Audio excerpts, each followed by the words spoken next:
그가 평소에 이 목자로 양을 칠 때에 늘 물맷돌을 가지고 싸웠어요. 그래서 곰을 물리치고 사자를 물리치고 이런 일들을 했단 말이에요. 그러니까 양을 지키는 목자로서 자기가 가장 잘 사용하는 무기가 물매였어요. 그리고 그는 늘 연습을 했을 거예요. 물매를 잘 던질 수 있을 만큼의 기술과 능력을 갖췄어요. 하나님은 그를 사용을 하신 거죠. 근데 그가 평소에 그 물매를 가지고 사용을 할 때에 아마 그런 그 시냇가에서 아주 잘 들을 수 있는, 자기가 잘 던질 수 있는 돌을 준비를 했을 거라고 생각을 합니다. 근데 만약 하나님께서 여러분들에게 소그룹 리더로서 소그룹을 이끌어 가도록 하실 때 여러분의 물매를 찾고 계신다. 그러면 여러분은 뭘로 드릴 것인가? 여러분의 물맷돌은 뭐라고 생각하는가? 이런 질문을 좀 던지고 싶어요. 사울이 악신이 걸렸을 때 하나님께서 다윗에게 수금을 뜯게 만들었잖아요. 한 번도 수금을 뜯어본 적이 없는데 갑자기 성령의 감동으로 이렇게 뜯었다고 생각하세요? 그럼 평소에 하나님을 찬양하는 일에 익숙한 사람이었고, 그리고 시간만 나면 그는 수금을 뜯으면서 찬양을 했던 사람일 거예요. 하나님께서 여러분들에게 사역을 맡기고 그 사역을 감당할 수 있도록 여러분의 수금이 뭐냐라고 물어보신다면 여러분은 뭐라고 대답을 하실 거예요? 평소에 내가 준비한 것들이 있을 때 써먹을 수 있어요. 그래서 저는 여러분들이 소그룹 리더로서 이 일을 잘 감당할 수 있도록 익숙하게 갖고 있어야 될 돌멩이 5가지를 좀 설명을 좀 해드리고 싶어요. 여러분들이 이 가운데 익숙한 것도 있을 거예요. 또 아직 나에게 익숙하지 않은 것들이 있다면 여러분들이 내 것으로 만들 수 있는 시간을 꼭 가지시길 바라요. 부족한 것이 있다면 여러분들이 그 부분을 개발하고 준비시킬 수 있는 그러한 시간들을 가질 수 있기를 바랍니다. 전쟁에 나가면서 좋다라고 해서 그냥 갖고 나가면 안 되거든요. 다윗이 사울의 갑옷 입고 전쟁터에 나가지 않았어요. 사울이 쓰던 칼 들고 가지 않았어요. 자기의 익숙한 것 가지고 나갔는데, 여러분들이 소그룹 지도자로서 구역장으로서 내가 이 소그룹을 잘 이끌어갈 수 있도록 평소에 내가 준비할 것이 무엇인지 한번 정리를 좀 해보시길 바랍니다. 그래서 물맷돌 5가지인데 그 가운데 기호가 있다고 생각을 해보세요. 하나는 이제 화살 표시가 위로가 있어요. 위로. 저는 그걸 예배라고 표현하고 싶습니다. 건강한 소그룹은 그 소그룹 안에서 예배를 경험합니다. 내가 예배자로 이 소그룹을 어떻게 이끌어가고 있는지를 한번 점검을 해보세요.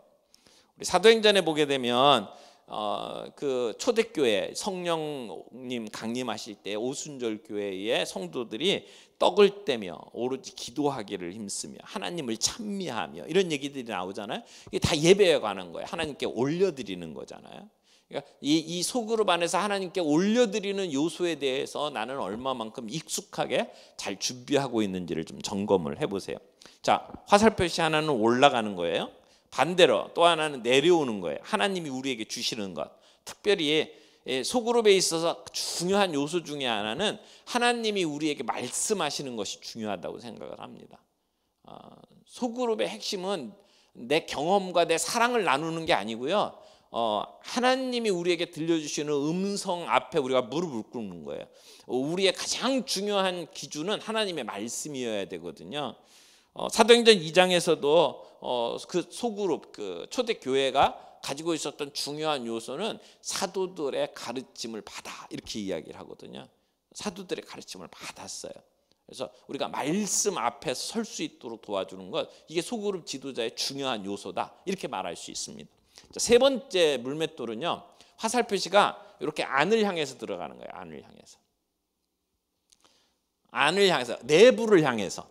소그룹은 우리 안에, 소그룹 안에 있는 사람들이 똘똘 뭉치는 게 정말 중요해요. 그걸 뭐라고 이야기하냐면 교제 이렇게 이야기를 하죠. 펠로우십, 교제.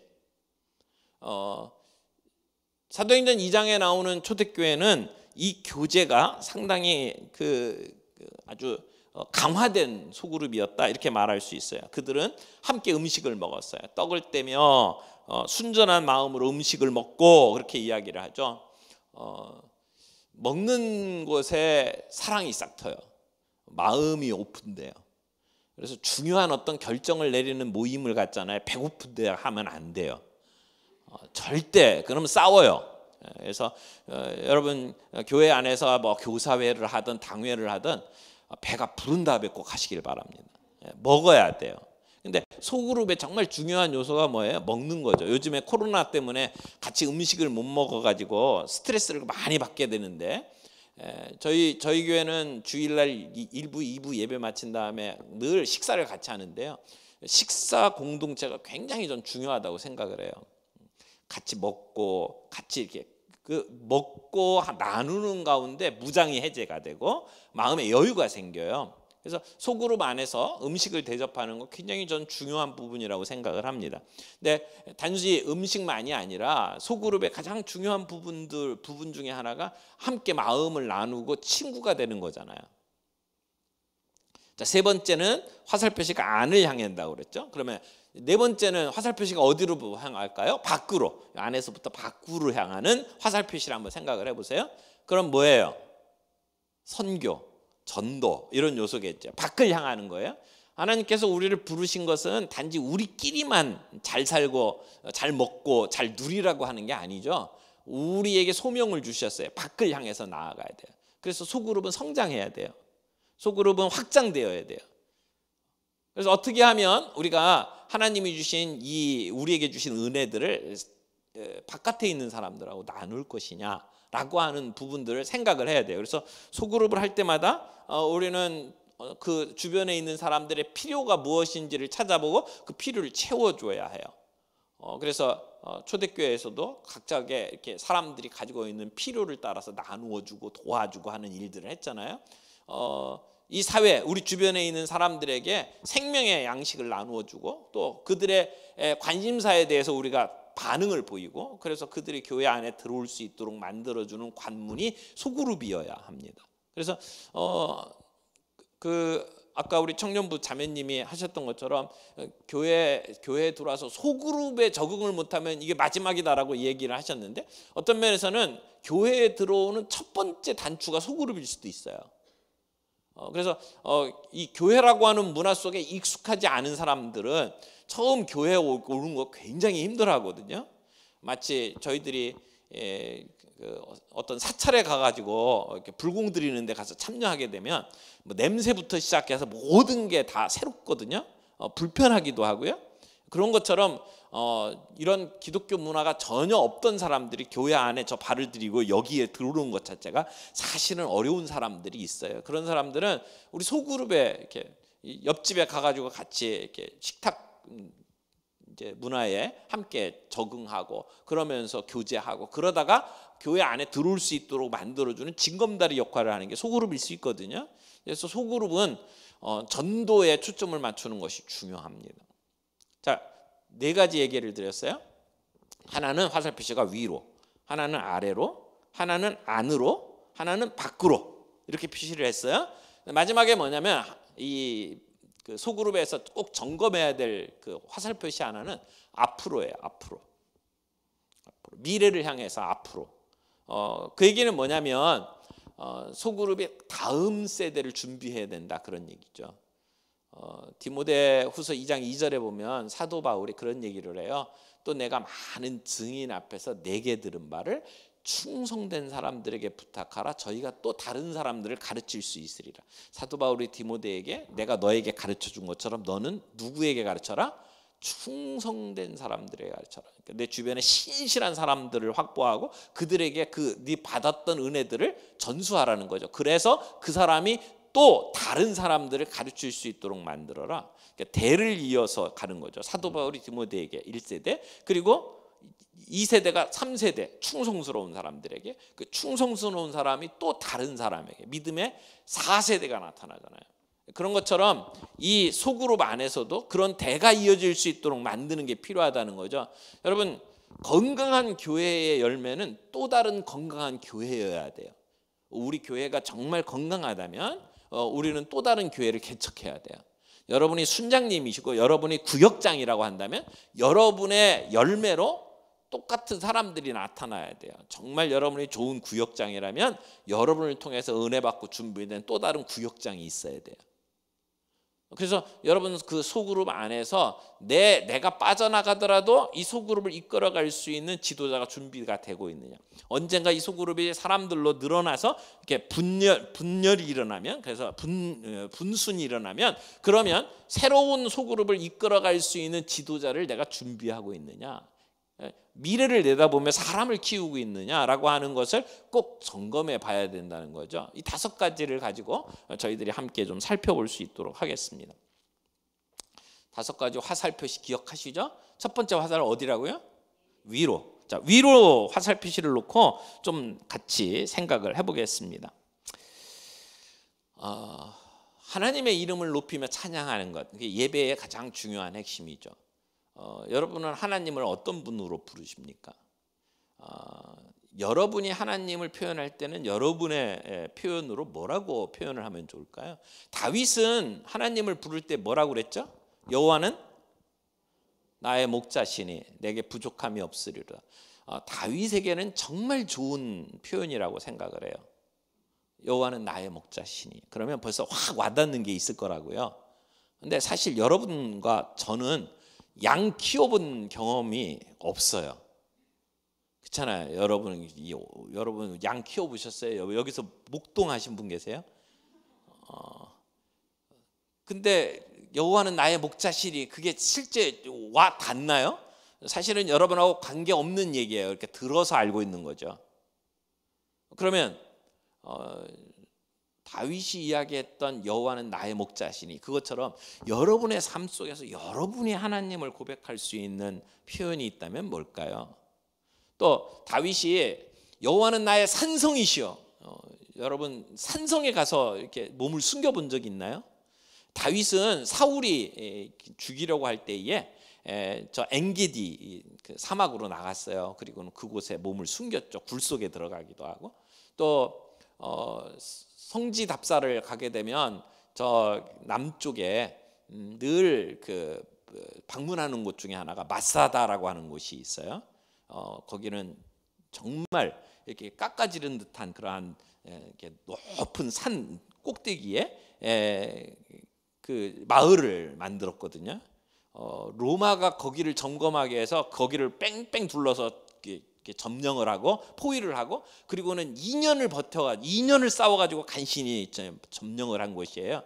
그 로마의 그 대단한 군대가 2년 걸쳐서, 그것도 이 옆에다가 산성을 쌓고, 그리고는 이렇게 공격을 하고 간신히 잡아냈다. 그러면 그 정말 안전한 곳이거든요. 그 높은 곳, 다윗이 말하는 산성이라고 하는 그런 곳이거든요. 어떤 공격에도 버틸 수 있는 곳. 근데 사실은 우리가 여호와는 나의 산성이시여 노래를 불러도 사실은 감이 안 닿는 거예요. 예배라는 건 뭐예요? 예배라는 건 남의 것 갖다가 쓰는 게 아니고 내가 경험한, 내 삶 속에서 내가 경험한 하나님의 이름을 높이는 거거든요. 하갈이 주인 사라를 피해서 도망갔다 죽을 뻔한 곳에서 하나님을 만나고, 그리고 하나님의 이름을 짓죠. 우리에게 그런 경험이 좀 필요하다고 생각이 돼요. 그래서 소그룹 안에서 우리가 예배를 드린다 할 때에 그 예배는 내가 만난 하나님을 함께 나누고 그분이 나에게 어떤 분이다라고 하는 것을 함께 노래하는 장소다라고 생각을 합니다. 그런 면에 있어서 우리가 예배라고 이야기를 할 때에는 하나님의 이름을 높이고 그분을 찬양하는 것이잖아요. 근데 성경에서 말하고 있는 그 예배를 보면 되면 2가지 예배가 있는 것 같아요. 하나는 이렇게 여러분들이 예수 믿는 사람들이 함께 모여서 한 자리에 모여서 공동체로 드리는 예배, 거기서 찬양도 하고 거기서 하나님을 의지하고 하나님께 부탁을 하고 기도하는 시간을 갖고, 이런 것들이 예배의 시간이잖아요. 예배 그러면 사실은 뭔가를 받는다라고 하는 개념보다는 우리가 하나님 앞에 올려드리는 게 예배예요. 많은 분들이 예배 그러면 뭐 목사님 말씀 듣고 은혜 받아야지 뭐 이러면서 오시는데, 그런데 은혜 받는 것보다 더 중요한 게 뭐냐면 사실은 함께 시간을 정해놓고 모여서 하나님 앞에 올려드리는 게 예배잖아요. 공동체로 드리는 것, 그게 예배거든요. 근데 그런 공동체로 올려드리는 그 예배라고 하는 부분이 있는가 하면 또 성경에서 굉장히 중요하게 다루는 부분이 우리의 삶이 예배다라고 얘기를 하잖아요. 로마서 12장 1절 2절 말씀을 보면 너희 몸으로 예배드려라 라고 이야기하고 우리의 몸이 성령님께서 거하시는 전이다라고 이야기를 해요. 그래서 우리의 삶 속에 살아가는 것으로 하나님께 예배드리는 것이 필요하다. 그래서 예배라고 하는 건 두 가지 측면이 늘 있는 것 같아요. 그래서 소그룹으로 우리가 예배를 드린다 할 때는 늘 이 두 가지를 염두에 두셨으면 좋겠어요. 그래서 함께 모여서 우리 하나님의 이름을 어떻게 찬양할까? 우리 하나님께 어떻게 하나님의 이름을 높여드릴까? 이 부분에 우리가 함께 강조점을 두고 생각을 하는 거죠. 기도도 저는 마찬가지라고 생각을 해요. 기도의 핵심이 뭘까요? 기도. 여러분 기도 왜 하세요?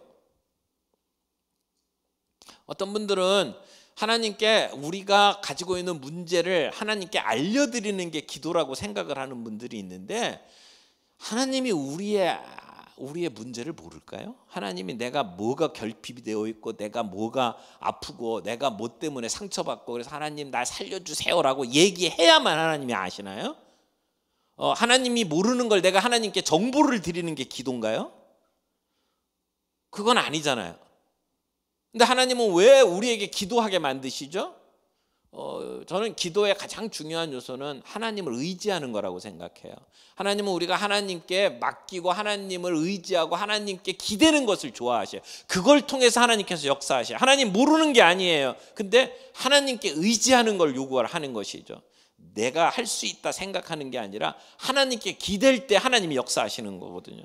기도의 요소는 그거라고 생각해요. 그래서 소그룹 안에서 함께 모이면 내 삶의 문제들을 가지고 하나님 앞에 부탁하는 거예요. 하나님을 의지하는 거예요. 이 문제를 해결하실 분이 주님밖에 없습니다라고 하나님을 의지하면서 하나님께 아랠 때에 그때 하나님께서 우리의 기도에 응답하시고 역사하시는 것을 우리가 함께 나누는 자리, 그게 소그룹이라고 생각을 해요. 그래서 우리가 이 소그룹 안에서 하나님께 이런 예배를 드리는 부분에 대해서 어떻게 하면 잘 드릴 수 있는지를 고민하고 그걸 준비하는 것이 구역장의 책임이다, 그렇게 말씀을 드릴 수가 있습니다. 그래서 두 가지 측면, 공동체로 드리는 예배, 삶으로 드리는 예배. 그래서 우리 성도들이 그 소그룹 안에서 말씀을 듣고 은혜 받고 그래서 그 가운데 나 이렇게 살아야겠어라고 결정한 게 있다면 그렇게 살아가도록 격려하고 그렇게 살고 난 뒤에 어떻게 해보니까 어떻든 같이 이렇게 나누어 보고 그러면서 우리의 삶을 통해서 하나님께 영광을 돌리는 자리가 되는 것, 그것이 소그룹이어야 된다라고 여러분들에게 말씀을 드리는 거예요. 그래서 소그룹 지도자로서 여러분들이 이제 구역 모임을 할 때에 이 관점에서 내가 준비할 게 뭔가를 자꾸 생각해 보는 것이 필요하다고 봐요. 그런 그 물맷돌을 잘 준비하는 게 필요하다는 거죠. 그러니까 찬송 하나를 하더라도 그 찬송이 사람들에게 은혜가 되고 그것이 내 입에 고백이 되도록 만드는 게 필요하죠. 그래서 찬송할 때 이제 잘 사용할 수 있는 그 방법 중에 하나가 찬송을 그냥 뭐 노래로 부르는 것도 좋지만 가사를 음미할 수 있도록 시간을 주는 것이 좀 좋은 것 같아요. 그래서 저 같은 경우에는 소그룹을 할 때 종종 사람들에게 가사를 읽어보라고 시간을 줍니다. 한번 읽어보세요. 김 집사님 오늘 가사 한번 좀 읽어보실래요? 노래를 부르기 전에 가사부터 생각을 하는 거죠. 찬송에 있어서 얼마나 꾀꼬리 같은 목소리로 노래하냐, 얼마나 박자를 잘 맞추느냐, 얼마나 음이 정확하냐, 그건 하나님이 관심사가 아니라고 저는 생각해요. 찬양에 있어서 정말 중요한 것은 그 가사에 우리의 마음이 담겨 있느냐는 거죠. 거기에 우리의 마음을 실었느냐가 중요하잖아요. 그런 면에 있어서 그 가사를 마음에 담고 묵상하고 생각하고 그래서 우리의 감정을 담아서 함께 찬양할 수 있도록 만드는 그런 그 소그룹이 필요하다는 거죠. 그게 소그룹 지도자가 해야 될 일이라고 생각을 해요. 그래서 때로는 내가 정해놓은 찬양보다도 그들이 부르고 싶은 찬양이 뭔지를 물어보는 것도 괜찮다고 생각해요. 그래서 최 집사님이 제일 좋아하는 찬송이 뭐예요? 인생 찬양이 뭐예요? 이렇게 물어보시는 것도 좋고요. 지난 한 주간 찬양하는 가운데 은혜 받은 게 뭔지죠? 이렇게 물어보셔도 괜찮고요. 또 교회마다 찬양의 흐름이 있어요. 이번 이제 1월달 2022년도 1월달에 우리 교회가 전체적으로 모일 때마다 하나님이 은혜를 주시는 어떤 찬양이 있다. 그러면 그 찬양을 함께 나누는 것도 좋은 방법이겠죠. 그리고 오늘 우리가 말씀을 가지고 나누는 그 내용과 밀접한 찬양을 찾는 것도 필요하겠고요. 그러나 너무 어려운 찬양하는 것은 별로 추천하고 싶지는 않아요. 사람들이 눈 감고 부를 수 있는 찬송을 택하시는 게 좋다고 봅니다. 물론 때로는 어떤 찬양을 배우는 것도 좋지만 소그룹에서 찬양을 배우기는 쉽지 않아요. 그래서 소그룹에서는 익숙한 것 가지고 함께 은혜를 나누는 쪽으로 찬양을 준비하면 좋겠다라고 생각을 하고요. 또 아까 기도도 마찬가지예요. 기도를 잘 이끌어낼 수 있는 방법들을 찾으셔야 돼요. 어떻게 하면 마음을 담아서 하나님께 의지하는 그러한 시간들을 가질까? 그렇게 하나님께 내 문제를 의지했을 때 하나님이 역사하시는 것들을 함께 나눌 수 있는 방법은 뭘까? 이걸 찾으시는 게 필요하죠. 때로는 함께 통성 기도하는 것도 괜찮고요. 때로는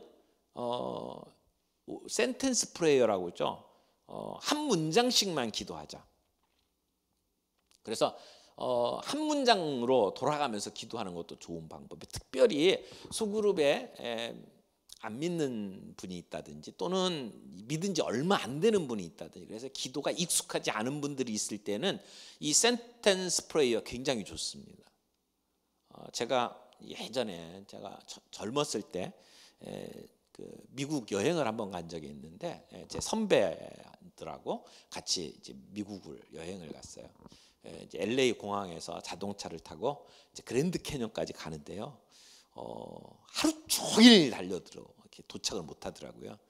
처음에는 사막길을 딱 들어서니까 사막 처음 보니까 얼마나 신기해요. 와 이렇게 입을 쩍쩍 벌리고 있는데 하루 종일 그 장면만 나오는 거예요.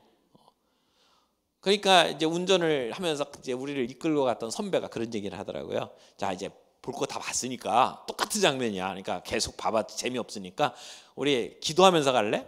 그러면서 소구 그 차 승용차 안에서 센텐스 프레이어를 시작을 했어요. 그래서 자 우리가 하나님께 감사하는 제목으로 기도하자. 그래서 한 사람씩 돌아가면서 이래서 감사합니다. 이래서 감사합니다. 그러면서 돌아가면서 기도했어요. 몇 바퀴가 돌고 그리고 우리가 하나님께 간구해야 될 제목이 뭔지 한번 돌아가면서 기도하자. 그러면서 쭉 기도했어요.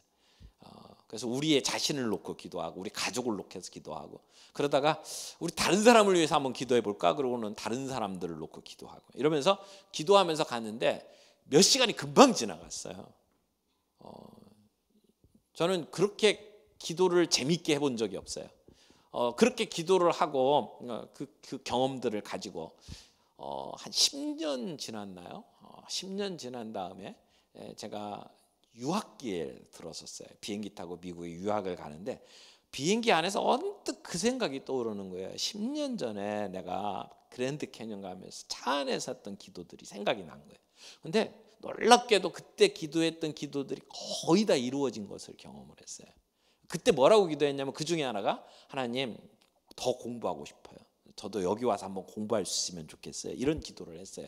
그때는 무슨 말인지도 모르고 기도했어요. 사실은 영어 준비도 안 됐어요. 누가 저한테 뭐 미국에 가서 공부할 수 있도록 돈 대주는 사람도 없어요. 저희 아버지는 가난한 목사고 저한테는 재산도 없고 그리고 뭐 제가 공부 뛰어나게 잘해가지고 외국에 유학 갈 만큼 힘 있는 것도 아니고 근데요 10년 지난 다음에 비행기 안에서 가만히 보니까 그때 했던 기도들 저뿐만이 아니라 제 주변의 사람들을 위해서 기도했던 것들이 이루어진 것들을 보면서 깜짝 놀란 적이 있어요. 근데 처음 기도가 익숙하지 않은 사람들은 뭐 기도를 하라 그러면 어떤 때는 협박하죠. 나한테 기도만 시켜봐라. 내가 다시는 안 나온다. 이러면서 협박하는 사람들이 있거든요. 근데 그런 사람들에게도 기도는 이런 거야. 간단한 거야. 그러니까 이런 내용을 가지고 한마디 문장으로 만들어 한번 써봐. 그래서 그 기도를 써보도록 만들고 기도를 읽어. 기도 어려운 게 아니야. 그렇게 쉽게 만들어주고 한 문장 읽도록 하고 그러면서 돌아가면서 한번 이렇게 돌고 난 다음에 예수님의 이름으로 기도합니다. 이게 기도야. 근데 마음을 담아서 이렇게 기도하면 하나님 들어주셔. 그렇게 기도하고 그 다음 주에 자 기도에 대해서 혹시 응답되신 분 있나요? 기도하면서 했던 것들에 대해서 하나님이 어떤 반응 주신 게 있나요? 그렇게 나누다 보면 아 기도하면 하나님이 이렇게 응답을 하시는구나 라고 하는 걸 경험하고 그래서 하나님의 능력을 알게 되고 그래서 좀 더 깊은 기도의 세계로 들어갈 수 있잖아요. 그러니까 이 소그룹 안에서 우리가 하는 일들이 대단한 일들이 아니라고 저는 생각해요. 아주 사소한 것들인데 그런 것들을 하나씩 하나씩 경험할 수 있도록 여러분이 안내해 주는 거죠. 내가 얼마나 똑똑하냐, 내가 얼마나 실력이 있냐 이걸 증명하는 게 아니고 이건 걸음마, 신앙에 있어서 걸음마와 같은 부분인데 그걸 함께 해보는 거죠. 그래서 진짜 예배가 뭐고 진짜 찬양이 뭐고 그리고 하나님을 의지하는 기도가 뭔지를 경험할 수 있도록 만들어주는 게 그게 구역장의 일이다. 그게 우리가 준비해야 될 첫 번째 물맷돌이다. 이렇게 말씀을 드리고 싶어요. 그래서 기도를 할 때에도 여러분들이 좀 기도를 잘 할 수 있도록 기도 제목을 잘 정해주는 것도 필요하다고 생각을 합니다. 그래서 기도 카테고리를 좀 만들어서 가르쳐 주세요. 기도해야 하면 한 5분만 기도하면 하고 이제 다 미천 떨어졌어요. 더 이상 할 말이 없어요. 그런 사람들에게 기도를 계속해서 지속적으로 할 수 있도록 만들어주는 방법 중에 하나가 기도의 지경을 영역을 만들어주는 거예요.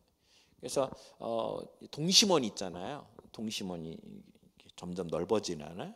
동심원을 생각을 하면 가운데 나를 두고요. 가운데 그럼 그럼 나로부터 시작해서 나를 위한 기도 제목이 있겠죠. 나를 생각을 하면서 내가 하나님께 의지해야 될 부분이 있다면 뭘까? 내 건강 또는 뭐 내 미래 뭐 여러 가지 나에 관한 부분들을 정리를 하는 거예요. 그 다음에 그 바깥에 원이 있다면 그건 누굴까요? 우리 가족. 제일 가까운데 우리 가족들을 위해서. 그래서 어머니, 아버님, 그 다음에 자녀가 있으면 우리 자녀, 그리고 우리 가족들을 위한 기도 제목들을 쭉 적어보는 거예요. 그 다음에 조금 더 넓혀보세요. 그 다음에 나랑 가까운 사람이 뭐가 있을까요? 어떤 사람은 그게 소그룹일 수 있어요. 그렇죠? 어떤 사람에게는 그게 무슨 뭐 자기가 속해 있는 어떤 그룹일 수도 있고요. 그래서 소그룹이라든지 가까운 어떤 그룹에 있는 사람들을 놓고 기도 제목을 적고 그걸 조금 넓히면 우리 교회. 그렇죠? 조금 넓히면 우리 교회. 그 다음에 거기서 조금 넓히면 뭐가 될까요? 우리 동네, 우리 지역. 그래서 뭐 좀 더 넓히면 대한민국 이렇게 되겠죠? 거기서 더 넓어지면 그럼 열방이 되겠죠. 그래서 내가 알고 있는 선교사들을 위해서 기도할 수도 있고 다양한 기도의 제목들이 생겨요. 기도 시간이 딱 정해져 있으면 제일 중요한 것부터 하면 돼요. 그렇죠? 근데 그렇게 시간이 이렇게 빡빡하지 않아요. 그러면 기도의 방향을 어디서부터 시작하면 좋으냐면요. 제일 바깥에부터 시작하면 좋아요. 열방부터 시작하는 거예요. 그래서 내가 알고 있는 선교사들, 전 세계의 문제들, 뭐 지금 전쟁이 일어난 거, 미얀마, 아프가니스탄, 그 다음에 지진이 일어나는 IT, 뭐 이렇게 나름대로 놓고 쭉 기도를 하면서 조금씩 이렇게 좁혀오는 거예요. 그래서 제일 나중에 나를 위한 기도를 한다고 생각을 해보세요. 기도 5분 갖고 절대 못합니다. 그렇죠? 그리고 기도를 하는 좋은 방법 중에 하나는 눈 뜨고 기도하는 거예요. 우리는 늘 기도하는 것을 눈을 감고 기도한다고 생각을 하는데 기도 제목이 기억이 안 나는 경우가 많죠. 뭘 기도해야 될지 모르잖아요. 그러면 기도 리스트를 만들어 놓고 그리고 기도하는 거예요. 눈 뜨고. 성경에 나와 있는 기도의 모습들이요. 유대인들이 기도하는 모습의 가장 대표적인 기도는 눈을 하늘로 우러러 보면서 드리는 기도였어요. 눈 감는 게 아니었어요. 그런 면에 있어서 우리가 습관처럼 하고 있는 것이 다라고 생각하지 말고 눈 뜨고 기도해도 괜찮아요. 그리고 기도 제목 리스트를 놓고 기도해도 괜찮고요. 그러면서 마음을 거기에 동원해서 그 문제들을 하나님께 의지하는 게 중요한 거잖아요. 맡기는 게 중요하잖아요. 그런 일들을 경험할 수 있도록 도와주는 것. 그것이 기도를 이끌어가는 좋은 방법이라고 생각이 돼서 한 문장 기도를 해보시고요. 그리고 기도를 이렇게 해나가시는데 때에 따라서는 둘씩 짝을 짓고 기도하도록 도와주는 것도 괜찮고요. 통성 기도도 괜찮고요. 또 기도를 쓰도록 도와주는 것도 좋고요. 저는 성경 공부 끝날 때 각자의 기도를 써보라고 이제 도와줍니다. 그러면 오늘 말씀을 듣고 은혜 받았던 것을 기도로 적어보는 거예요. 그리고 적은 기도의 내용을 가지고 한 사람씩 돌아가면서 기도할 수 있도록 기회를 주거든요. 그러면 준비 안 된 기도를 가지고 뭐 그냥 청산유수처럼 막 줄줄줄줄 내보내는 기도가 좋은 기도가 아니고, 우리의 마음을 담아서 때로는 좀 떠듬거려도 진심이 담긴 기도가 진짜 기도잖아요. 그런 기도를 할 수 있도록 경험하도록 도와주는 것이 이 소그룹 지도자의 중요한 부분이다라고 하는 것이죠. 자, 뭐 하고 싶은 얘기는 많은데 우리에게 주어진 시간이 그렇게 많지는 않으니까 다음 주제로 넘어가죠. 화살표시 하나, 첫 번째는 하나님께 올려드리는 것이라고 했어요. 위로. 그다음에 두 번째는 아래로. 하나님이 우리에게 주시는 것, 특별히 말씀에 관해서 우리가 좀 생각을 해보죠. 그 모임들을 가질 때마다 아이스 브레이크라고 하는 걸 좀 이렇게 하시잖아요. 아이스 브레이크. 아이스 브레이크가 뭐죠? 얼음 깨기예요. 얼음 깨기. 사람들이 처음 오면 이렇게 말씀을 함께 나누고 내 삶을 나눌 수 있는 준비가 안 돼 있거든요. 그런 사람들의 마음을 열어주는 작업을 좀 하자는 거예요. 그게 아이스 브레이크예요. 그래서 여러분들이 그런 아이스 브레이크를 할 때에 다양한 방법들을 좀 사용할 수가 있어요. 아까 여러분하고 처음 시작을 할 때 소그룹은 땡땡땡이다 이런 걸 가지고 발표했던 것처럼 자기의 영적인 상태를 좀 이렇게 함께 나눌 수 있도록 만들어주는 아이스 브레이크들이 참 많아요. 또는 내 삶의 한 부분을 사람들에게 보여주는 아이스 브레이크. 근데 그 아이스 브레이크가 그냥 단순히 그냥 마음 여는 정도가 아니고 우리의 영적 상태를 진단할 수 있도록 도와주는 그런 아이스 브레이크들이 많이 있거든요. 그런 부분들을 여러분들이 하나둘 잘 준비했다가 소그룹 시작할 때 같이 나누시는 것도 좋은 방법이에요. 제가 코로나만 아니면 이제 지금 마스크를 쓰고 다 이렇게 있으니까 소그룹을 함께 나누는 제일 좋은 방법은 소그룹으로 경험하는 거거든요. 그래서 여러분들 짝을 짓고 그리고 거기서 한 번씩 실습을 하면 좋겠는데 이놈의 코로나 때문에 그런 걸 하다가는 좀 위험할 것 같아서 제가 이게 억제를 합니다. 근데 이런 질문을 받으면 어떻게 하시겠어요? 여러분의 영적 상태를 일기예보로 한번 표현해봐라. 일기예보로. 내 영적 상태를 일기예보로 표현해봐라. 그럼 사람마다 아주 다양한 표현들을 할 수 있을 것 같아요. 예를 몇 개 들어볼까요? 구름 한 점 없는 파란 하늘을 경험하고 있다. 그러면 그 사람 영적 상태는 어떨까요? 괜찮은 거죠. 예. 아주 좋은 상태라고 말할 수 있어요. 미세먼지 없는 쾌청한 날씨다. 지금 이렇게 차 타고 오면서 이쪽 서해안 지역에 미세먼지 많다고 일기예보를 하더라고요. 근데 미세먼지 없는 쾌청한 날씨다. 여러분 정말 좋은 거예요. 근데 약간의 구름이 끼고 한 30% 비 올 정도다. 이러면 조금 뭔가 문제가 있는 걸 얘기를 하는 거죠. 우울한 부분이 있는 거예요. 좋지 않은 날씨가 계속 이어질 것이다. 이런 일기예보도 있고요. 어떤 경우에는 폭풍이 곧 닥칠 것이다. 폭풍 전야인 사람도 있거든요. 또 어떤 사람들은 영하 18도에 맹추위가 계속된다. 뭐 이런 사람도 있을 거예요. 그러면 그 사람의 지금 영적 상태가 어떤지 금방 알아챌 수 있잖아요. 그래서 여러분들이 사람들의 그 삶의 한 부분들을 이렇게 들여다보고 이 사람에게 내가 관심을 둬야겠구나, 이 사람을 위해서 기도해야겠구나, 이런 부분들을 알 수가 있죠. 그래서 오프닝 할 때 이렇게 처음 시작을 할 때 이런 그 아이스 브레이크를 잘 활용하면 참 좋습니다. 근데 말씀을 나눌 때에도 그냥 시작하자마자 자 말씀 펴놓으세요 이러면서 뭐 암송해 보세요, 외우세요, 뭐 이렇게 이야기를 하면 사람들이 굉장히 이렇게 부담감을 느끼잖아요. 이제 이런 아이스 브레이크를 가지고 이제 마음의 문을 열고 그리고 솔직하게 함께 나눌 수 있도록 기회를 주는 거 참 좋고요. 우리가 소그룹에 있어서 정말 놓치지 말아야 될 중요한 요소가 있다면 저는 말씀이라고 생각을 합니다. 오늘 우리가 건강하게 신앙생활하지 못하는 가장 중요한 이유는 말씀 앞에 서지 못하기 때문이다. 그렇게 생각을 합니다. 여러분 동의하십니까? 우리가 겉으로는 말씀을 많이 대하는 것 같은데 진지하게 말씀 앞에 서지 못하고 때로는 남들이 들려주는 것에만 그냥 아멘 아멘 생각을 안 하고 그냥 아멘 아멘 하고 지나가요. 목사님이 말씀을 하시면 그냥 앉아서 이렇게 듣고 그냥 거기서 끝나버리는 경우들이 참 많아요. 근데 말씀 앞에 그 성도 한 분 한 분이 직접 설 수 있도록 도와주는 것이 참 필요하다고 생각이 돼요. 그래서 소그룹은 그게 가능하잖아요. 설교 시간에는 목사님께 목사님 무슨 말인지 모르겠는데요, 이렇게 얘기할 수가 없어요. 물어볼 수가 없잖아요. 일방통행이잖아요. 근데 소그룹에서는 언제든지 물어볼 수 있어요.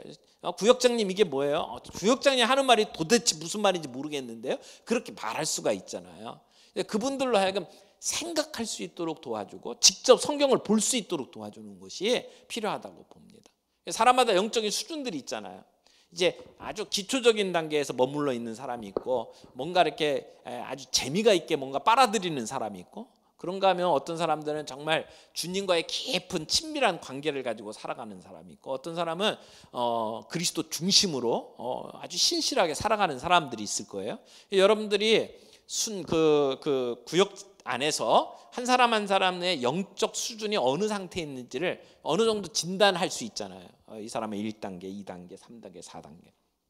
그러면 우리가 뭘 해야 돼요? 우리 목회자들이나 구역장들이 해야 될 일들은 그 사람이 그 단계에서 그 다음 단계로 올라갈 수 있도록 도와주는 게 필요하거든요. 그러려면 밀당을 잘해야 돼요. 밀당. 연애도 밀당이라고 그러잖아요. 이렇게 밀고 당기는 게 필요한데, 여러분 신앙적으로 어린 사람들일수록 밀당을 잘해야 돼요. 우리 교회에 나오는 사람들 가운데 아직 영적으로 어린 사람들 같은 경우에 너무 세게 이렇게 요구를 하면 나가 떨어져요. 그리고 교회 안 나오겠다고 한단 말이에요. 근데 또 너무 편하게만 만들어주면 그냥 널브러져 있어요. 더 이상 나아갈 생각을 안 해요. 교회 오래 다닌 사람 가운데 그 자리에 계속 앉아있는 사람들이에요. 영적인 어린아이. 이 나이는 40대 50대 됐는데 아직도 기저귀 차고 있는 사람들이 있단 말이에요. 그런 사람들이 그 다음 단계 올라갈 수 있도록 도와주는 게 교역장의 책임이죠. 그래서 그들이 말씀 앞에서 잘 설 수 있도록 그렇게 그들의 눈높이에 맞춰서 질문을 던지고 생각하게 돕고 이런 일들을 해야 된단 말이죠. 근데 여러분들이 성경을 가지고 그렇게 도와주려면 저는 여러분들이 갖추어야 될 중요한 실습이 필요하다고 생각을 하는데, 그 중에 하나가 큐티예요. 큐티. 여러분들이 큐티를 얼마나 하시는지 잘 모르겠습니다만은 귀납적 큐티라고 하는 것을 여러분들이 늘 경험을 하면서 준비하시면 참 좋을 것 같아요. 큐티도 어떤 경우에는 뭐 성경 본문 읽고 아주 재밌는 간증이나 글 옆에 놓고 그래서 성경 읽고 그 글 읽고 끝나는 분들이 많은데, 그런 큐티 말고요, 성경 본문을 가지고 내가 관찰하고 거기서 우리가 발견한 것을 가지고 해석을 하고 해석된 말씀을 가지고 내가 삶 속에 적용을 해보는 그런 귀납법적인 단계에 거쳐서 성경을 볼 수 있는 실력을 좀 키우면, 그러면 소그룹에 가서 여러분들이 말씀을 펼쳐놓고 사람들에게 질문을 던질 수 있어요. 그래서 여기 본문에 뭐라고 했냐, 여기 예수님이 뭐라고 이야기를 하고 있냐, 이 사람들은 왜 이렇게 반응했다고 생각하냐, 이렇게 질문을 던져서 사람들이 성경을 볼 수 있도록 만들어주는 작업들이 필요한 거죠. 내가 말을 잘해가지고 설득하는 것도 도움이 되겠지만, 소그룹에서 할 수 있는 정말 좋은 방법은 질문을 던져서 그 사람들이 성경을 보게 만드는 거예요. 여러분 자꾸 질문을 던져서 성경을 이렇게 살펴보게 만들잖아요. 그러면 사람들이 성경의 중요성을 깨달아요. 내가 인생에 문제가 있을 때 어디로 가야 되냐? 성경으로 가야 된다. 이렇게 생각을 할 수 있어요. 그래서 성경의 중요성을 아주 잘 가르쳐주는 방법이 질문을 던져서 성경을 보게 만드는 거거든요. 그리고 거기에 나와 있는 것들이 정말 이해가 되는지 물어보는 거예요. 그리고 그 이해가 될 수 있도록 옆에서 도와주는 거죠. 정답을 먼저 가르쳐주는 게 중요한 게 아니고 여러분들이 힌트만 주고 사람들에게 질문을 던지는 거예요. 그래서 성경을 가지고 소그룹 안에서 여러분들이 사람들을 도와주는 데는 두 가지 중요한 무기가 있는데, 하나는 질문이고 하나는 경청이에요. 질문과 경청. 그러니까 결국 뭐예요? 대화하라는 거예요. 대화. 여러분 말씀을 가지고 이렇게 설명하는 거는 함께 모여서 하는 게 제일 좋아요.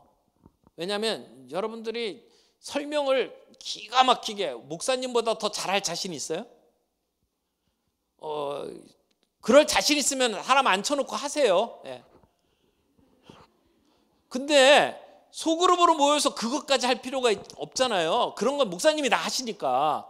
그러면 여러분 뭐 하면 된다는 거예요? 여러분 질문을 던지면 된다는 거예요. 내가 설명할 생각하지 말고 질문을 던져주세요. 그러면 그 사람들이 보고 생각하고 대답을 한단 말이에요. 그걸 귀담아서 들어주시면 되는 거예요. 그리고 내가 다 할 생각하지 마세요. 우리 그 구역원 가운데 똑똑한 사람들 얼마나 많은데요. 나보다 더 설명 잘하는 사람들이 있거든요. 그러니까 그분들을 믿고 그분들한테 질문만 잘 던져도 소그룹은 성공이에요. 그래서 여러분들이 이 사람들로 하여금 성경을 자꾸 보게 만들고 그리고 생각하게 만들고 그리고 그 깨달은 것을 그럼 어떻게 할까? 나는 그 진리 앞에서 나는 어떻게 살까? 생각을 하고 내가 이렇게 살겠습니다까지 이끌어주면 돼요. 사실 설교 시간에 여러분은 이렇게 사셔야 됩니다. 그러면서 각자의 삶에 대해서 적용하는 거 쉽지 않아요. 왜냐하면 사람마다 다 문제가 다르기 때문에. 그러나 소그룹은 그게 가능하잖아요. 소그룹 안에서 자 오늘 주님께서 이 세대를 본받지 말라라고 말씀을 하셨는데 자 내가 세상 따라서 살지 않고 하나님의 말씀대로 산다면 어떤 말씀에 순종해야 될 것 같아요? 그럼 사람마다 다 달라요. 적용하는 게. 내가 세상 사람들과 똑같이 돈 쓰는 것, 내가 세상 사람들하고 똑같이 아이 키운 것, 내가 세상 사람들 똑같이 내 커리어 관리했던 것, 사람마다 다 다른 문제가 있기 때문에 각자의 죄책감이 다르고 각자가 바꿔야 될 게 다르단 말이에요. 그것들을 끄집어내 주는 거죠. 그래서 그들이 스스로 결정하게 만들고 그리고 잘 들어줘야 돼요. 그래서 다음 주에 모였을 때 지금 김 집사님 이번 주에 뭐 하신다고 했는데 어떻게 해보시니까 어땠어요? 이렇게 물어보는 거죠. 그래서 말씀이 깨달아지고 그 말씀대로 살 수 있도록 여러분이 도와주는 일들을 하는 게 구역장의 일이라는 거죠. 그래서 여러분들 구역장이 기가 막히게 설교 잘할 필요 없어요. 구역장이 사람들에게 막 설득력 있게 얘기하고 눈물 쪽 빼놓을 필요 없어요. 질문만 잘하셔도 돼요. 사람들에게 놓치고 있는 부분들에 대해서 생각할 수 있도록 기회만 줘도 여러분들이 해야 될 몫을 다 했다 이렇게 생각을 할 수 있어요. 그래서 이 성경 말씀에 관해서 주님이 우리에게 주시는 말씀을 놓고 이야기할 때에 소그룹은 예배 시간이 아니다. 목사님이 설교하는 시간이 아니다. 내가 뭔가 가르치려고 생각하지 말아라. 나는 옆에서 질문을 잘 던져주고 도와주고 그 사람들이 자기 얘기할 때 귀담아서 잘 들어주는 것, 질문하고 경청하고 좋은 대화를 통해서 말씀 앞에 설 수 있도록 도와주는 것이 소그룹 지도자, 구역장들이 해야 될, 준비해야 될 물맷돌 두 번째다. 이렇게 말씀을 드리고 싶습니다. 세 번째 물맷돌 이야기를 하죠. 세 번째 물맷돌은 요 안쪽으로 들어가는 거라고 그랬어요. 안쪽으로 교제라고 이야기했죠. 교제를 잘하려면 그 사람을 잘 알아야 돼요. 그렇죠? 그 사람이 어떤 사람이고 어떤 지금 아픔이 있고 어떤 영적인 문제를 안고 있고 이런 그 사람들을 잘 파악하는 게 필요하죠. 그래서 그 사람들에게 자기 이야기를 자꾸 할 수 있도록 기회를 줘보세요. 모임 딱 시작을 할 때 저는 이런 질문 잘해요. 지난 한 주간 동안에 제일 기뻤던 일 한 가지, 제일 슬펐던 일 한 가지만 얘기해 주실래요? 그것만 해도 지난주를 다 훑어볼 수 있어요. 그렇죠? 사람들이 그런 생각들을 많이 안 하고 지나가기 때문에 그때서부터 생각을 해요. 야, 지난주에 내가 무슨 일을 했었지? 이렇게 생각을 한단 말이죠. 그러면서 기뻤던 일, 슬펐던 일 한 가지씩 얘기를 해보면 그 사람의 상태를 알 수 있죠. 그렇게 사람들로 하여금 자기의 상태에 대해서 이야기할 수 있도록 기회를 주고 그런 기회를 통해서 사람들을 알아가는 거예요. 그렇게 알아가면서 이제 교제를 해야 되는데 교제를 그 리 워렌 목사님이 이렇게 정의를 내렸어요. 교제는 우리가 하나님께 헌신한 것처럼 다른 사람에게 헌신하는 거다. 이렇게 표현을 했어요. 우리가 하나님께 헌신하는 것처럼 다른 사람에게 헌신하는 게 교제다. 맞아요. 우리가 귀담아서 그 사람의 이야기를 들어주고 그 사람이 힘든 일이 있을 때 같이 힘들어하고 공감해 주는 거 있죠. 그것이 교제의 정말 중요한 부분이다라고 이야기를 할 수 있고 또 성경에 보면은 서로라는 말이 참 많이 나와요. 명령을 보세요 한번. 서로라는 그 말이 붙어 있는 명령들을 쭉 찾아보세요. 서로 사랑하라, 또 서로 짐을 지라, 또 뭐가 있어요? 서로 받으라, 또 서로 복종하라. 이런 서로라고 하는 말이 굉장히 많이 있거든요. 근데 그 명령을 실천하려면 혼자서는 절대 못하는 거예요. 우리에게 누군가 상대방이 있어야 되는 거죠. 소그룹은 그 서로를 실천할 수 있는 가장 좋은 장이에요. 그래서 서로를 위해서 기도하라, 서로 선행을 격려해라, 서로 돌봐주라, 각각 자기 짐을 질 뿐만 아니라 서로의 짐을 짊어져야 된다라고 우리에게 이야기를 하고 있죠. 그래서 우리가 서로 짐을 짊어지기 위해서 소그룹에서 할 수 있는 일이 무엇인지를 좀 한번 쭉 따져보세요. 내 얘기 많이 하지 않고 그 사람 얘기 잘 들어주는 것만으로도 이 교제의 중요한 첫걸음은 뗀다고 생각을 합니다. 공감을 하면서 들어줘라. 공감을 하면서 들어주는 건 뭐예요? 그 사람의 입장에서, 그 사람의 감정을 이해하면서. 그러려면 리액션이 좋아야 돼요. 맞아 이러면서 박수도 쳐주고요. 아이고 힘들었겠네 이러면서 같이 힘들어 해주고요. 그런 리액션이 있을 때 공감이 되잖아요. 그래서 그 사람들의 이야기를 잘 들어주는 것. 그리고 때에 따라서는 물어보세요. 뭘 위해서 기도해 줄까? 기도 제목 좀 줄래? 그래서 그 기도 제목 받아서 그를 위해서 기도해 주는 거예요. 말로만 기도하겠다 이렇게 끝나는 게 아니고 정말 시간을 내서 그 사람을 위해서 기도해 주는 거예요. 근데 정말 기도를 해주는 사람은요, 그 사람 만났을 때 그 생각이 떠올라요. 내가 저 집 엄마 위해서 계속 기도하는데 요즘 엄마 어때? 이렇게 물어보게 돼 있어요. 그게 관계를 맺어가는 정말 중요한 요소라고 생각을 해요. 내 삶에 힘들고 어려운 한 부분을 함께 짊어지는 사람, 그 사람이야말로 친구죠. 그렇잖아요. 종종 교회에서 보게 되면 중요한 힘든 일이 있을 때는 숨어버리는 사람들이 많아요. 제가 두더지라고 이야기를 하는데 두더지 교인이 왜 이렇게 많은지 몰라요. 힘들 때 같이 나누고 짊어져야 되는데 자기 집에 어려운 일이 생겼다. 그날부터 수면이 없어요. 안 나타나요. 그래서 나중에 그 사람 왜 안 나타나는 거야? 파가지고 들어가 보면 문제가 있는 거예요. 왜 문제를 얘기를 안 하냐? 같이 기도해야지. 그러면 한다는 소리가 패기치고 싶지 않대요. 그건 패밀리가 아니에요. 그건 가족이 아니잖아요. 그래서 그들이 가지고 있는 힘든 문제가 있을 때 그걸 함께 내어놓는 게 필요하죠. 근데 그렇게 내어놓게 만들려면 우리가 이 사방에 떠들고 다니는 것을 멈춰야 돼요. 사실은 우리가 기도 제목을 함께 나눈다는 명목으로 다른 사람의 문제를 사람들한테 공포하는 일이 얼마나 많은지 몰라요. 우리는 그 다른 사람들의 이야기를 이렇게 씹는 것에 참 재미를 느껴가지고 누가 이랬대, 기도해줘야 된다고 얘기하지만 폭로죠. 사실은 그런 경우들이 참 많잖아요. 그래서 사람들이 자기 속에 있는 얘기 안 내놓는 경우가 참 많거든요. 우리 소그룹 안에서 그런 안전하다라고 하는 것을 확보를 해주면 자기의 가지고 있는 문제들을 내놓을 수 있어요. 그래서 안전 보장이 되는 소그룹을 만들어주고, 그리고 문제가 있을 때 진짜 기도해주고, 그리고 관심을 가지고 물어봐주는 그런 소그룹이 되면 이 안에서 그 교제의 그 정도가 아주 깊어질 수 있다고 생각을 합니다. 그리고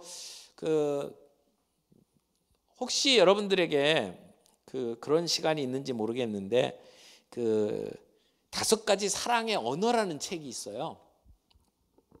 5가지 사랑의 언어. 저는 우리 소그룹 리더들에게 꼭 이 책을 추천을 하는데 한번 시간이 되면 이 책을 가지고 공부하는 시간을 좀 가져보세요. 사랑의 5가지 언어가 있대요. 근데 문제는 사람들이 서로 다른 언어를 사용을 하는 거죠. 제가 만약 여러분들에게 지금 영어로 얘기를 한다. 그러면 어떤 분들은 알아들을 수 있지만 대부분의 사람들은 못 알아들을 거라고요. 같은 언어를 사용을 안 하니까 문제가 생기는, 커뮤니케이션에 문제가 생기는 거죠. 근데 사람마다 자기의 필요를 드러내거나 자기의 감정을 드러내는 언어가 다 다르다는 거예요. 그래서 이 게리 체프먼이라고 하는 사람이 사람마다 사랑을 표현하는 언어가 다르기 때문에 문제가 생긴다 이렇게 정리를 했어요. 그래서 자기의 사랑을 표현하는 방식, 내가 사랑받고 있다라는 느낌을 받는 통로가 뭔지가 사람마다 다르다는 거예요. 이 사람이 정리한 내용을 보면 5가지가 뭐냐면 인정하는 말, 사람들이 야 너 최고야 뭐 이렇게 인정해 주는 말에 감동을 많이 받는 사람들이 있고요. 또 어떤 사람들은 말보다도 옆에 함께 있어주는 시간, 우리가 퀄리티 타임이라고 그러죠. 같이 있어주는 것을 중요하게 여기는 사람이 있어요. 아무리 전화기가 되고 난 널 사랑해 그렇게 얘기해봤자 안 먹혀 들어가요. 그 사람에게는 옆에 가서 같이 있어주는 게 중요한 거죠. 그때 사랑을 느껴요. 함께 있어주는 시간. 또 한 사람, 어떤 사람은 조그만 거라도 선물을 주는 것으로 표현하는 사람이 있어요. 선물을 주는 것으로 그 사랑을 확인하는 사람들이 있고요. 그래서 그런 사람에게는 선물을 준비해 줘야 그 사람들이 사랑을 느낄 수가 있단 말이죠. 또 어떤 사람들은 서비스, 섬겨주는 거예요. 그 섬겨주는 게 없으면 저 사람 나 사랑 안 한다고 느끼는 사람들이 있어요. 그래서 설거지를 해준다든지 뭐 쓰레기를 버려준다든지 그 억지로 하는 게 아니고 정말 사랑하는 것을 표현하는 기쁜 마음을 가지고 그렇게 해줄 때 아, 저 사람이 정말 나를 사랑하는구나 이렇게 느끼는 경우들이 있단 말이에요. 그걸 봉사라고 그래요. 봉사. 그리고 어떤 사람은 스킨십으로 그것을 아는 사람들이 있어요. 어깨를 도삭여 준다든지. 이 스킨십이라는 거 꼭 그 성적인 것만을 이야기하는 게 아니고 사람들에게 악수하는 것도 스킨십이잖아요. 이 악수를 통해서 확인하는 사람들이 있어요. 우리 교회 장로님 한 분이 계신데 이렇게 저는 그 코로나 시작을 하면서 사람들하고 이렇게 주먹으로 이렇게 인사하거든요. 장로님은 안 된대. 이거는 손을 꽉 쥐면서 인사를 해야 돼요. 아유 장로님 코로나가 이런데 나는 이거 아니면 안 돼. 그리고 인사를 하고 가요. 그분은 그 스킨십이 필요한 거죠.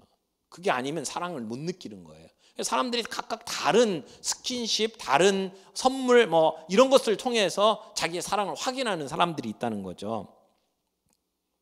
그래서 인정받고 존중하는 언어로 확인을 하는 사람들이 있다.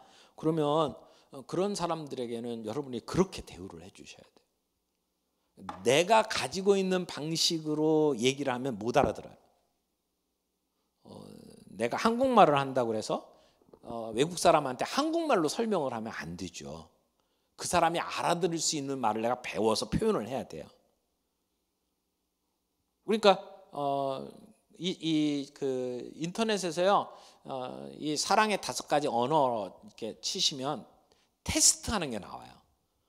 거기 보면 테스트하는 게 나오는데 그거 한번 받아보셔가지고 거기에다 체크를 해보세요. 거기 나오는 대로 2가지 질문이 나오는데 2가지 질문 중에 나한테 더 맞는 것에 동그라미를 치면 돼요. 그래서 문항에 따라서 쭉 설명을 하고 그 문항에 따라 A, B, C, D, E가 있는데 A만 몇 개, B만 몇 개, C만 몇 개 이렇게 모으면 제일 많이 나오는 게 내가 잘 사용하는 사랑의 언어예요. 그러면 나를 알 수가 있겠죠. 다른 사람도 그렇게 볼 수 있어요. 그렇게 한 다음에 이 사람에게는 이렇게 하는 게 제일 소통이 잘 되는 거구나 라고 하는 것을 알 수가 있죠. 어떤 사람은 아주 뚜렷하게 나타나는 한 가지가 있고요, 어떤 사람은 2가지가 나타날 수도 있어요. 그래서 우리가 이 사랑을 표현하는 데 있어서는 그 사람에게 맞춰주는 게 중요하죠. 내 방식으로 하는 게 아니고 그 사람에게 맞춰주는 방식으로 교제하는 게 필요하다, 이렇게 말씀을 드리고 싶습니다. 자, 4번째 화살 표시는 어디죠? 안에서 밖으로, 밖으로 나가는 화살 표시. 우리가 전도 또는 선교라고 이야기를 합니다. 건강한 소그룹은 선교 공동체입니다. 우리가 밖을 향해서 늘 생각하는 공동체여야 돼요. 우리가 교회 안에서 늘 아주 편하게 사용하는 용어지만 안 믿는 사람이라든지 아직 기독교 문화에 익숙하지 않은 사람들은 못 알아듣는 얘기들이 있어요. 그게 뭘까요? 그런 단어들, 구속의 은혜. 그렇게 표현을 하면은요, 안 믿는 사람들은 뭘 구속해 감방 들어가나 이렇게 생각을 한단 말이에요. 구속의 은혜 몰라요. 은혜라고 하는 단어도 쉽게 이해를 못하는 경우들이 대부분이죠.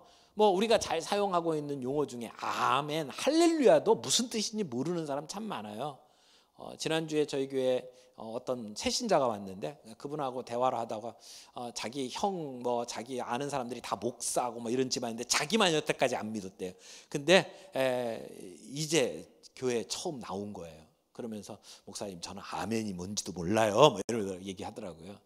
그래서 처음 오셨으니까 몰라도 괜찮아요. 처음부터 하나하나 가르쳐 드릴 테니까 마음 푹 놓고 그리고 이렇게 우리 교회 신앙생활 시작하세요. 그렇게 얘기를 했거든요. 그러면 가르쳐 줘야죠.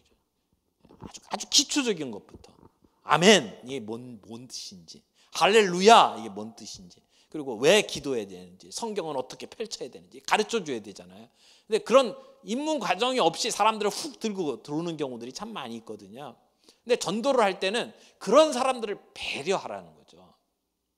그래서 우리 교회에 예배 드릴 때에도 예배 드리러 오는 모든 사람이 다 신자냐? 그렇지 않거든요. 안 믿는 사람도 거기 앉아 있을 수 있고요. 어떤 사람은 핍박에 못 이겨서 앉아 있는 사람도 있잖아요. 우리가 그런 사람들을 배려를 해야 되거든요. 그래서 어떤 교회 가면 헌금 시간에 이렇게 헌금 바구니를 돌릴 때에도 이 가운데 혹시 처음 방문한 사람이라든지 아직 우리 교인이 아닌 사람들에게는 헌금 안 하셔도 됩니다. 이렇게 얘기를 하는 경우들도 있어요. 전도 집회 같은 때 그럴 때는 그렇게 배려를 하는 것이 필요하다고 생각을 합니다. 그래서 우리 소그룹 안에서 모임을 가질 때에 그런 그 배려까지도 생각을 하면서 교회에서 사용하는 전문적인 용어, 우리가 늘 사용하는 건데 이건 못 알아들을 것 같다라고 생각을 하면 그 사람 수준에 맞게 표현을 바꿀 필요가 있어요.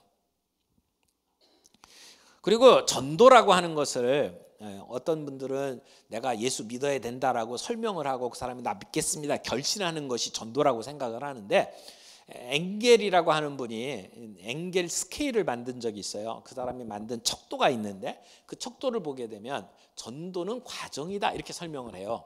무슨 얘기냐면 기독교에 대해서 아주 안 좋은 악감정을 가지고 있는 사람이 기독교인이 좋은 선행한 어떤 기사를 보고 예수 믿는 사람도 저렇게 착한 일을 하는구나. 그래서 자기 마음이 조금 누그러지면 그것도 전도라고 보는 거예요.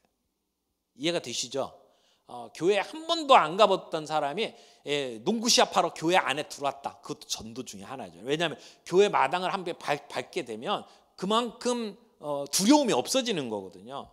그걸 이제 전도의 과정이다라고 보는 거예요. 그래서 이 사람이 이야기하고 있는 이 척도를 보게 되면 초월적인 존재가 있다라고 하는 것을 믿지만 그러니까 신은 있을 거야라고 생각을 하지만 예수님에 대해서 모르는 사람 수준이 있고요. 그 다음에 아주 예수의 이름을 듣고 그 예수님이 우리를 구원해 주셨다라는 얘기를 이렇게 얼핏 들은 정도 수준이 있을 수 있고요. 그러다가 진짜 이 전도폭발이라든지 사역이라든지 이런 복음의 메시지를 제대로 들어서 이해하는 수준이 있고요. 그리고 내가 그 예수를 나의 구주로 영접하겠습니다라고 결단하는 수준이 있고요. 그리고 그분에게 내 생애를 맡기겠습니다라고 헌신하는 수준이, 그게 다 다른 수준이라는 거죠.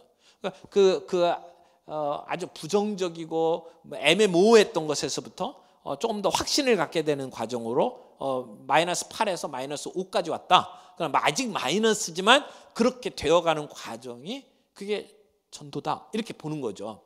그런 과정으로 생각을 한다면 우리가 전도는 이벤트가 아니라 과정이다라고 하는 그 정의를 가지고 우리 소그룹 안에서 사람들에게 기독교에 조금 더 가까이 다가올 수 있도록 돕는 일들을 한다. 그럼 그건 전도라고 말할 수 있다라는 것이죠. 그래서 우리 소그룹 안에서 함께 그런 일을 할 수 있는 아이디어를 한번 모아보세요.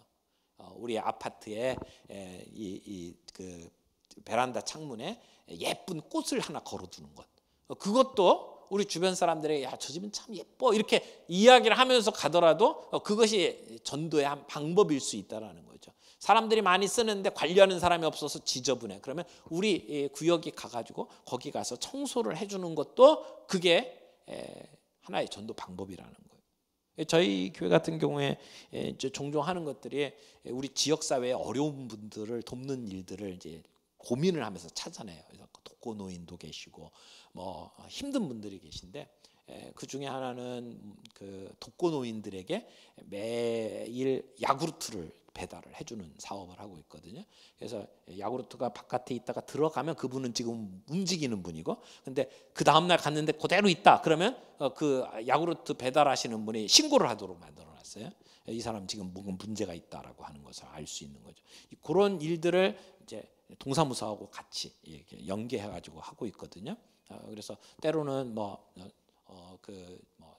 추수감사절 아니 저기 추석이 된다든지, 그 다음에 이제 조금 있으면 구정입니다. 구정이 된다든지, 그럴 때 교회가 이렇게 선물 바구니 만들어 갖고 동사무소를 시켜 갖고 이렇게 배달을 해줘요.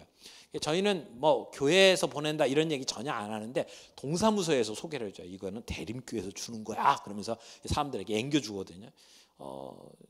동네에서 교회를 보는 눈이 굉장히 많이 바뀌었어요. 저 교회는 이런 교회야 라고 생각을 하는 거죠.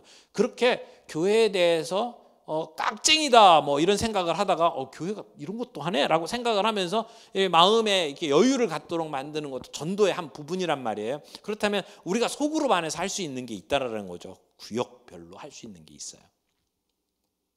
한 번은 제가 먼저 번 있던 교회에서 그런 운동을 한번 한 적이 있는데, 각 소그룹별로 이런 전도 활동을 좀 한번 해봐라. 그러니까 전도라는 게 꼭 예수 믿으세요 이것만이 아니고 우리 동네를 좀 아름답게 하고 풍요롭게 만들 수 있는 것을 그 구역별로 한번 해봐라. 어떤 그 구역은 그 음악하는 분들이 많이 모여 있는 구역이 있었는데, 자기들이 악기 가지고 그 전철에 가갖고 지하철에 가갖고 지하철 한 공간을 허락을 받고 거기서 음악회를 하더라고요. 그렇게 하는 데가 있고, 또 어떤 그 구역은 교회에서 자기네 동네까지 가는데 토끼굴이 있었어요. 굴이 있었는데 굴이 늘 어두컴컴하고 지저분한데 하루 시간을 내고 그 구역하고 다른 구역까지 동원을 해가지고 같이 공동으로 그걸 아주 깨끗하게 청소를 하더라고요.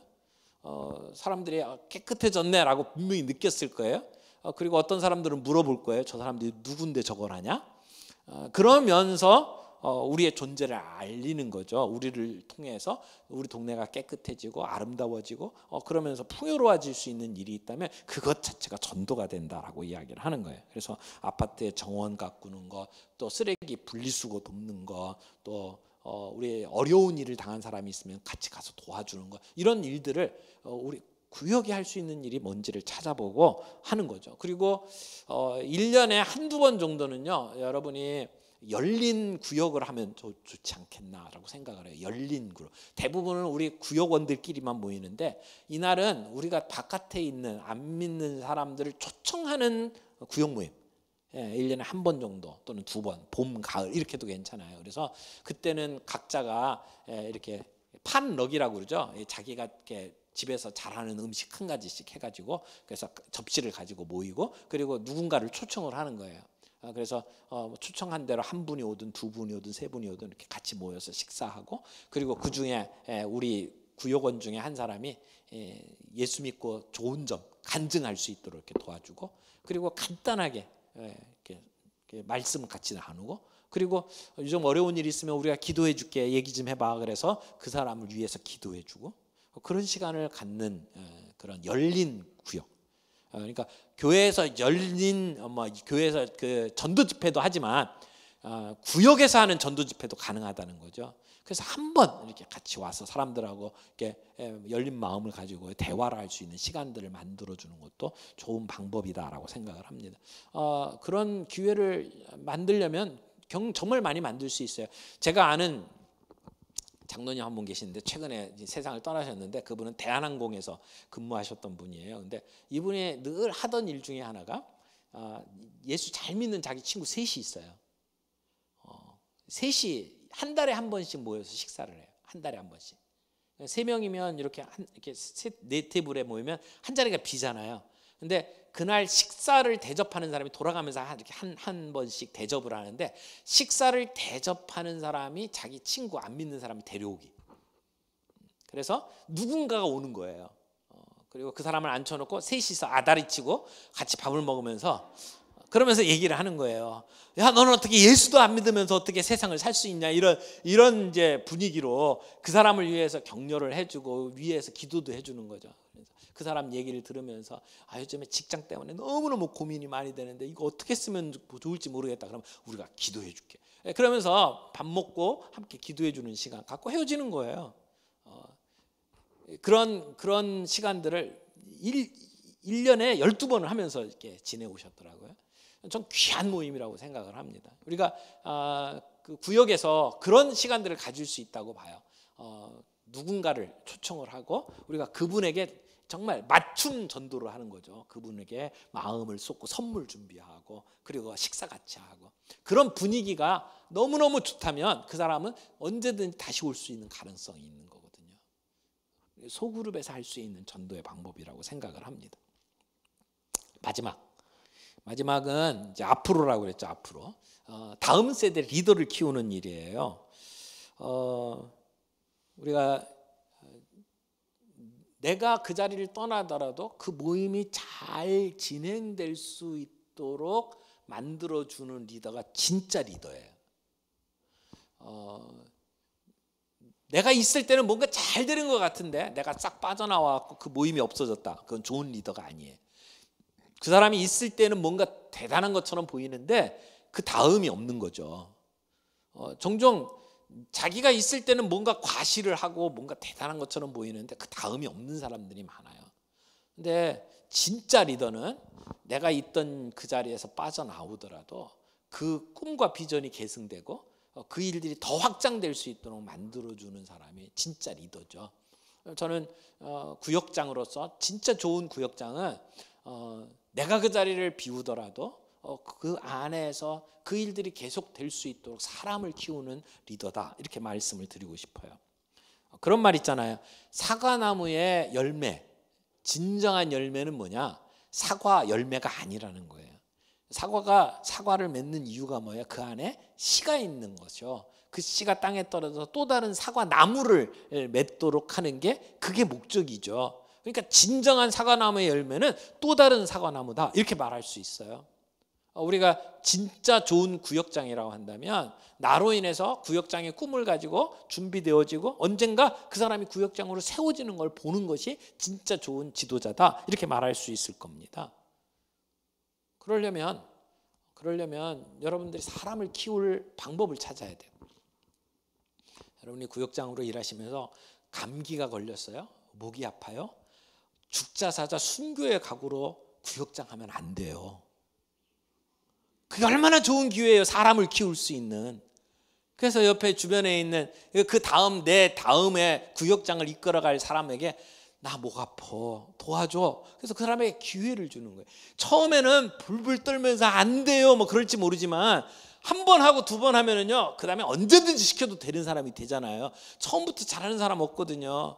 그래서 그렇게 기회를 주고 이번에는 정말 잘했는데 요것만 이렇게 하면 더 잘할 거야. 그렇게 하고 또 아프세요. 그러면 되잖아요. 그래서 여러분 그 자리를 비우는 걸 너무 걱정하지 마시고요. 그 사람들에게 기회를 주고 사람을 키울 수 있는 그 기회로 만들라는 거죠. 그래서 여러분이 그런 관점을 가지고 이 사람에게 뭘 도와주면 더 잘할 수 있을까를 생각을 하는 거예요. 그래서 이 사람에게 부족한 부분을 메꿔주기 위해서 이 사람이 이런 훈련을 받았으면 좋겠다. 그럼 그 훈련을 데리고 가는 거예요. 그래서 우리 구역에 새로운 신자가 들어왔어요. 새 신자가 우리 교회 새 신자반에 들어가야 되는데 처음에 그 반 들어가기가 너무 힘들고 어색하면 같이 가주는 거예요. 같이 가주는 거야. 아이가 있어서 그 반에 들어가기 어려워요. 같이 가서 앉혀놓고 애 데리고 나오면 되는 거거든요. 그래서 그 사람을 키우는 거예요. 다음 세대가 이어지도록 만드는 거죠. 그래서 그 사람에게 기도를 가르쳐주고 싶어요. 그러면 같이 중보기도 가면 되고요. 그 사람에게 성경의 아주 기초적인 단계를 알려주고 싶어요. 성경 대학에 같이 가서 앉아주고요. 그래서 어느 정도만 있다가 빠져나오면 스스로가 그 자리를 지킬 수 있거든요. 처음 시작하는 게 어려워요. 그것을 안내해주고 같이 가주고 그리고 그 사람이 그런 소그룹을 이끌어갈 수 있는 기회를 경험할 수 있도록 배려를 하는 거예요. 그래서 때로는 우리 소그룹을 이끌어가는 일에 한 부분만을 맡겨도 괜찮아요. 찬송 인도하는 것 좀 맡아줄래? 찬송 인도만 맡기는 거예요. 끝난 다음에 기도하는 것만 이번 주 마무리 좀 해줄래? 기도하는 걸 부탁하는 거예요. 그렇게 일들을 조금씩 나누어 주고 그 사람이 할 수 있도록 기회를 주고 경험을 쌓고 자신감을 가지면 그 다음에 조금 더 많이 맡기는 거죠. 그래서 때로는 기도 제목을 함께 나누어서 정리하는 것을 그 사람에 맡길 수도 있고요. 또는 사람들의 생일을 쭉 챙겨가지고 생일 이렇게 알아서 이번 그 전주에 준비해가지고 소그룹 안에서 생일 파티 할 수 있도록 챙기는 일을 맡길 수도 있고요. 어떤 사람에게는 사진을 찍고 기록을 남기는 일을 맡길 수도 있고요. 그래서 조금씩 일을 나누는 거예요. 여러분, 구역장이 나 혼자서 순교의 각오로 모든 걸 다 할 생각하면은 사람이 안 커요. 자꾸 나누어 주셔야 돼요. 그리고 그 나눠주는 일들을 통해서 이제 나중에는 제자훈련에 들어가라. 그래서 제자훈련을 통해서 사람이 준비가 되어지면 언제든지 나눌 수가 있고, 내가 다른 개척하러 가고 그 사람을 그 그룹의 리더로 세울 수도 있는 거고. 그래서 사람이 준비되는 게 필요해요. 이 소그룹은요, 그냥 나누는 게 중요한 게 아니에요. 나눌 수 있도록 사람이 키워지는 게 중요하거든요. 그건 구역장이 또 다른 구역장을 만드는 일을 염두에 두고 준비하는 게 필요하다, 이렇게 말씀을 드릴 수가 있습니다. 자, 5가지 물맷돌을 나눴어요. 첫 번째 물맷돌 화살표가 어디라고요? 위로. 우리가 예배를 드린다 그러면 우리가 기도를 하고 찬양을 하고 하나님의 이름을 높이고 이런 일들을 할 때 내가 어떻게 잘 인도할 수 있을까를 생각하면서 여러분에게 부족한 부분들이 뭔지를 한번 생각해 보세요. 나 이런 부분들이 부족해. 그럼 그걸 채울 수 있는 방법을 찾아보세요. 그리고 여러분들 도와주는 교구 담당 목사님들이나 전도사님 계시잖아요. 물어보세요. 나 이런 부분이 약한데 아이디어 좀 주세요. 그러면 기뻐서 도와주실 거예요. 자, 그 다음에 말씀을 나누는 거, 화살표시 아래쪽이라고 그랬죠. 균합법적으로 말씀을 내가 익히는 방법들을 꼭 준비하세요. 여러분이 구역장으로서 큐티하는 것, 균합적 큐티에 대해서 배우시고요. 그리고 그걸 익숙하게 내 걸로 만드셔야 돼요. 내게 안 되면 사용할 수가 없어요.